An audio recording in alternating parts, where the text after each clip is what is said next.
L'Actu Ouest, le rendez-vous média, chaque mercredi sur Sun. Et ce midi, dans notre rendez-vous média, nous recevons Benjamin Perel, rédacteur en chef de Médiacité Nantes. Bonjour Benjamin. Bonjour. Vous signez un papier à paraître demain en ligne, un papier qui nous emmène à Nantes-Nord, dans le quartier Chêne des Anglais, où une maison de santé doit ouvrir à l'horizon 2023. Jusqu'ici, plutôt une bonne nouvelle pour les habitants et habitantes, car c'est un quartier plutôt mal doté d'un point de vue médical, sauf que... Oui, c'est vrai que c'est d'abord une excellente nouvelle pour les habitants, parce que ce quartier était jusque-là, on va dire, une sorte de désert médical, même si on exagère un petit peu, mais dans une étude qui était parue en 2016, pour 8000 habitants, il y avait uniquement 4 médecins. Donc là, va s'implanter une maison de santé avec non seulement des médecins, mais aussi des kinés, des infirmiers, etc., etc. Donc c'est un vrai plus pour le quartier. Et sauf que, effectivement, comme vous le dites, l'implantation de cette maison de santé se fait, on va dire, un petit peu au détriment de l'écologie, puisque pour la construire, il a fallu raser une haie bocagère qui avait qui comportait environ une dizaine de chênes vieux pour la plupart d'au moins une centaine d'années, voire plus.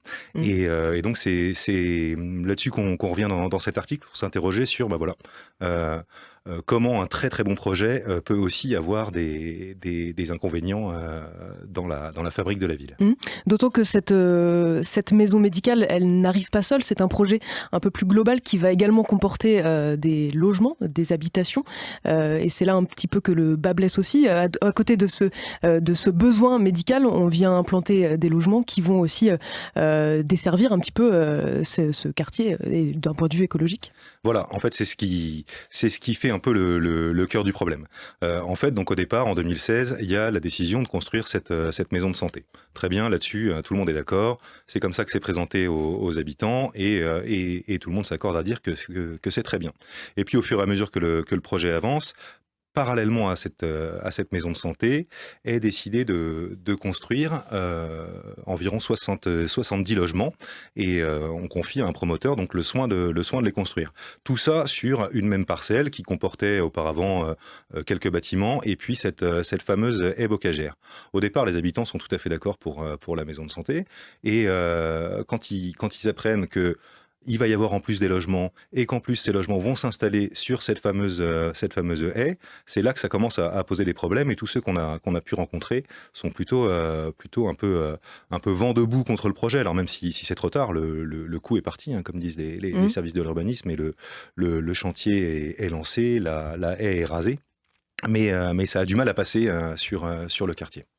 Et vous le précisez également dans l'article, vous avez rencontré des personnes qui travaillent notamment au service des espaces verts qui vous ont noté, qui ont mis en avant l'intérêt aussi de ces arbres, de cette haie bocagère, un intérêt paysager, patrimonial, mais aussi et surtout écologique. Oui, tout à fait.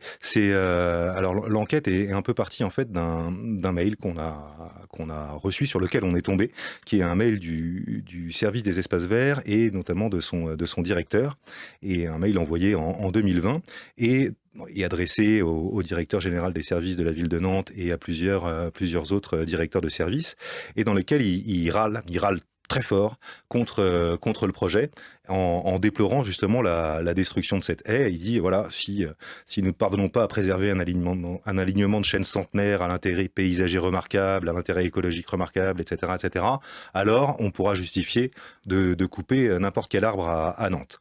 Et ensuite, dans ce mail et dans les documents qui y étaient attachés, il raconte pourquoi ces chênes et les platanes qui allaient avec étaient si précieux d'un point de vue climatique et stockage de carbone, parce que justement ils développaient une canopée de 1500 mètres carrés et ces 1500 mètres carrés, c'est l'équivalent, raconte-t-il, de 3000 arbres qu'on planterait aujourd'hui dans les fameuses forêts urbaines. Donc il faudrait 10 petites forêts urbaines, 3000 arbres dans ces petites forêts urbaines pour arriver en termes de climatique d'intérêt climatique et de stockage de carbone à l'équivalent de ces 11 chênes et de ces 1500 mètres carrés de canopée.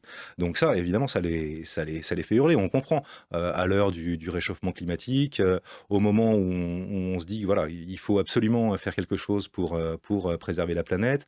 On a des villes qui se réchauffent, on a des îlots de chaleur dans les villes. Nantes sera peut-être, ça c'était une étude de Laurent, aura peut-être en tout cas dans 40 ans des températures équivalentes à celles de Marseille ou de Montpellier. La mairie dit il faut des îlots de fraîcheur, on va en faire, etc., etc. Et en même temps, elle coupe ce qui était une zone justement, un îlot de fraîcheur, une zone qui climatiquement avait un intérêt fondamental. Et cette contradiction justement du coup entre des politiques, vous le dites dans l'article, qui sont opposées, voire contradictoires, elle ressort du coup à la lecture de l'article qu'on vous invite donc à découvrir à partir de demain sur le site de Médiacité.